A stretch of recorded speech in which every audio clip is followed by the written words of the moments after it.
Hey everyone, I hope you're well. So I am back with another Dates with Kate video. It actually feels like ages since I last filmed one of these, but I have been serial dating over the past couple of months, and my luck with kind of like modern day app dating in London doesn't seem to be getting any better. I actually don't know how it's possible for one girl to have been on so many just bizarre dates. I feel like I'm a magnet for attracting the wrong type of guy. But yeah, anyway, today I'm telling you about a date I went on, I think around 8 months ago. It was towards the end of last year.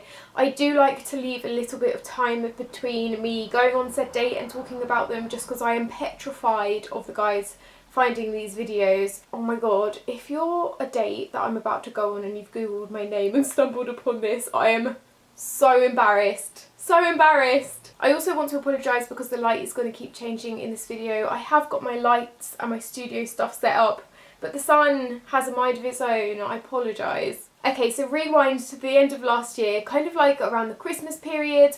I matched with a guy on Hinge, which is my current favourite dating app. I just love it. It's quite like unknown, so the calibre of people on there seem to be a lot better than other dating apps. So yeah, I matched with a guy. I'm going to change his name to Jeremy for this video to hide his identity. So I'm just looking back at our conversation, and we actually matched and started talking last September, which is almost a year ago. But it wasn't until like December that we actually met up. So we'd like exchanged a couple of messages here and there. We spent ages trying to work out a date that we could both kind of do, because that kind of time of the year is so busy. We settled on kind of early December, and he suggested that we go to the Recorder like cider lounge on the South Bank, which I thought was a wonderful idea. Like just sitting outside under like fire heaters and drinking cider and mulled wine on the South Bank by the Thames. It just sounded wonderful. So that's what we did. I did text him a couple of hours before our date just saying like, just to let you know, I'm really short. Is that okay? Because I'm under 5 foot. I'm 4'11", and so I like to just remind the guys of that before we meet, because I think it's like an insecurity of mine. I feel really embarrassed if I were to turn up and they'd be disappointed about the fact that I'm so little. And on Hinge you can actually see people's heights, and he was 6'2",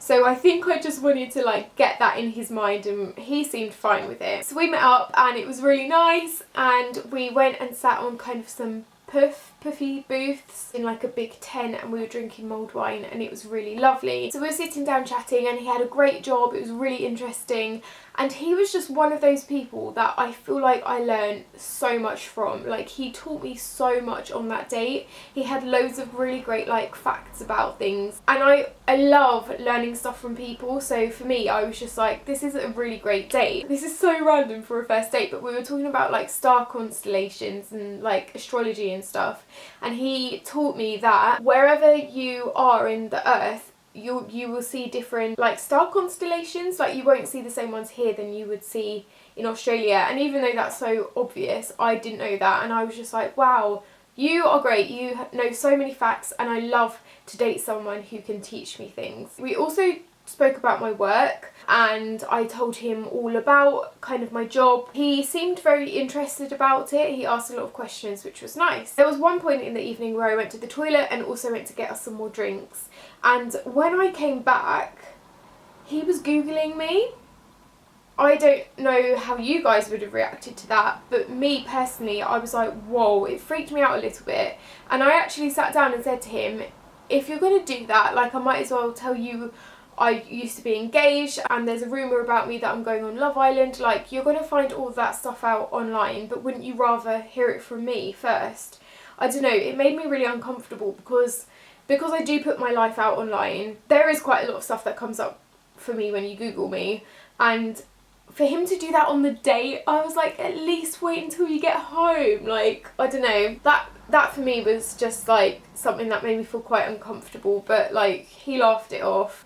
So the date went really well, but it wasn't until we both stood up at the end that I was like, the conversation just like, the whole mood of it just switched, and I think it was the height difference. Like when we were sitting down, we got on so well, the conversation was flowing, but as soon as we stood up and realised how significant the height difference was, we both, I think, actively changed in our heads. So the conversation just got a little bit more awkward. Like kissing him, I don't even know how that would have been possible. Like he would have probably had to bend down and I would have had to go on like tippy toes, got the yellow pages out, got the tins of baked beans out to stand on. So despite how nice the evening was, I just didn't feel any chemistry, and I think that combined with how rubbish the height difference and his tension from that made me feel, combined with the fact that I'd been going on so many dates around this time and I hadn't had any success, it kind of put me in a bad like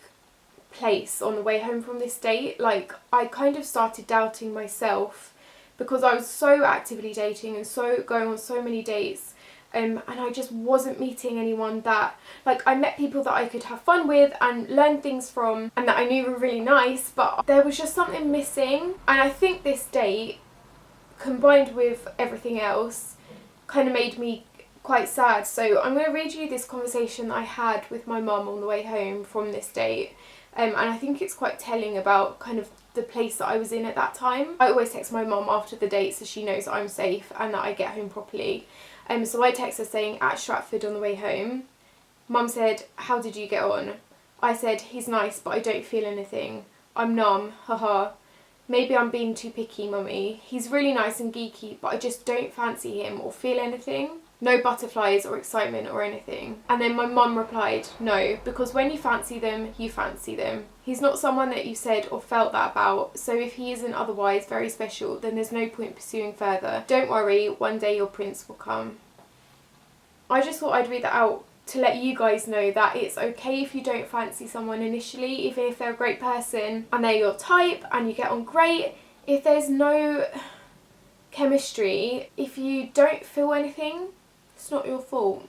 I think we all go through stages like this and it's okay. Like I felt so bad about myself around this period because I was going on all these dates and I just wasn't fancying anyone, and it made me feel like a bad person. It made me feel like I was being too picky, that I was literally numb. And it is not a nice feeling to have. That's kind of like a midway segment. So I went home from this date thinking like he's a really nice guy, I should like him because he's great, but I don't. And I thought that he wasn't that interested in me either because of the height difference. I don't know, I just had a feeling that we weren't ever going to talk again. But he texted me a couple of weeks after asking me for a date. So we had our second date a couple of weeks later and he chose one of his favourite cocktail bars in London, which was nice. I went there. I think I was in a really bad mood because a cab driver had really just like been quite mean to me on the way there. I was really flustered when I got there, but we had a nice evening. Again, we didn't kiss, I didn't feel anything more, but I thought I should give it that extra go just to be certain. I can't really remember much from this date. I must have been quite tipsy. So yeah, went home and we didn't really talk much after. In fact, we told each other that we got home safe, and then I didn't hear from him for 2 weeks, which I was completely fine with, because I think it was quite obvious maybe that I wasn't feeling it or that he wasn't feeling it. But then 2 weeks later I heard from him. I got a text from him saying, hey, sorry for the radio silence. I thought I should let you know that I've met someone else. And I replied, hey, oh how exciting, lovely news. I thought we were better suited to just being friends anyway. Have a lovely Christmas. And he said, yeah, I think you're right, thanks. If you ever want a weird and random fact, you know who to ask. Hope Vlogmas is going well. I actually thought it was really kind of him to have got in touch and told me that. Like, he's very honest and I really admire that from him. So that was that. Fast forward to the end of January, so like a month and a half later, I hear from him again. This isn't really bad, but it really made me laugh. So he sent me a text, 31st of January. Hey, how are you doing? Sorry to pop up out of the blue. Can I ask a massive favour? I'm making a music video on the 10th and I need a camera. I was wondering what the chances were of borrowing a camera from you. And I was like, what the fuck? I went on 2 dates with you, don't really know you at all.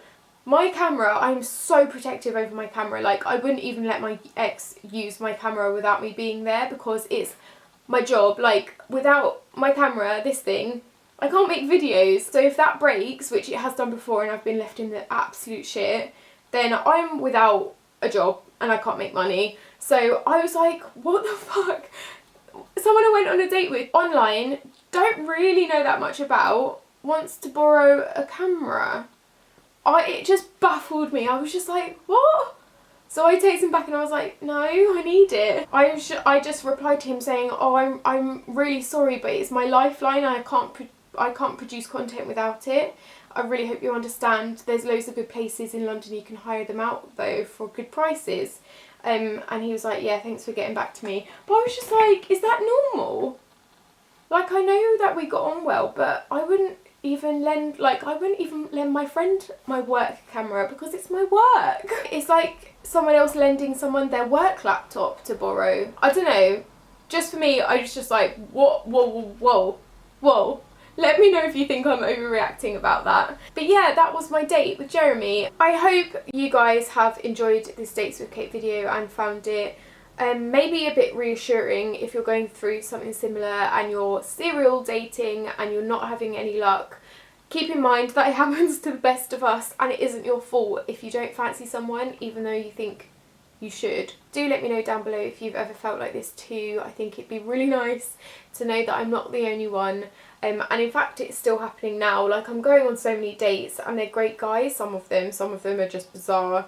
But yeah, I still feel a bit numb, and maybe that's something about me, and maybe that I'm not ready to actively start dating. Like, maybe I'm just not in the headspace for dating, in which case maybe I should have a break from it, which I have done over this year. I've really drastically cut down on the amount of dating I've been doing. But yeah, or maybe I shouldn't beat myself up about it and just know that it's not my fault if I don't fancy someone, and that when the right guy comes along, then I will without any problem. I'd love it if you could thumbs up and subscribe. It would mean the world.